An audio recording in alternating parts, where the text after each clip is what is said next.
Hi everyone, this is Stella and welcome back to Stella Music Theory. Today we are going to go over question 1.4 from Practice Exam 2022 and this is from paper A. Question 1.4, tick one box to show which bar is grouped correctly. So there will be one question like this in the whole exam and it's worth 1 point. So they're asking you which bar is grouped or beamed correctly. So in order to do it correctly, you have to first look at, again, the time signature. Here, well, there are three choices. We've got A, B, and C, just to make it easier. They are all in 6/8 time. 6/8 time means 6 quavers in a bar. This is compound time, so you divide 6 by 3 and you will get 2 main beats. The main beat will be 3 quavers, so it will be a dotted crotchet beat. Now, why is this important?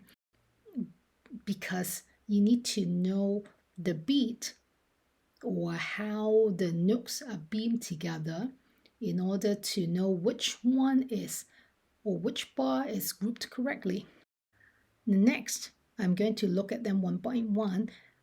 What you can do is first look at how the notes are beamed together. For example, in question A, you see these notes are beamed together and these notes are beamed together. So here we've got two groups, 1, 2.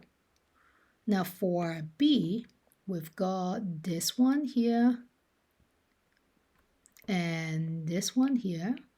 Okay, again, we've got two groups, 1, 2. Now for question C, these are grouped together and these three are grouped together. Now these ones are also grouped together. Here we've got 1, 2, 3, and right away you know that choice C is not the correct answer, so this one is wrong. Why? Well, because 6/8 time shows only 2 beats, right? So you should group them into just 2 groups to show 2 beats. But in choice C here, they're grouped into 3 different groups, which means 3 beats, right?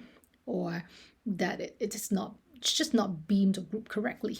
Okay, so it is not the correct answer.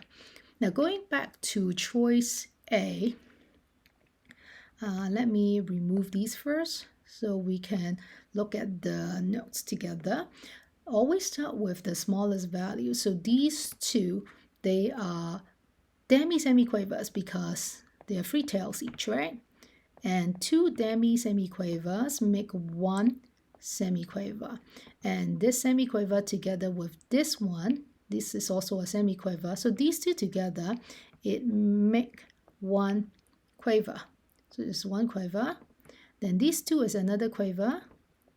Then these two, again, cross out the dot from the first note. Then you can cross out 1 beam from the second note and you will see just 2 semiquavers, which make 1 quaver as well. So now we've got 1, 2, 3 quavers that are beamed together. Now these 3 together, they make 1 dotted crotchet. So it looks correct to me. Well, because we need to beam the notes into dotted crotchet and they are beamed into dotted crotchet. Then the next part, you can start with this first. Now this is a little complicated because it starts with a semiquaver and then a quaver, but what you can do is just to start with this one, which is a quaver.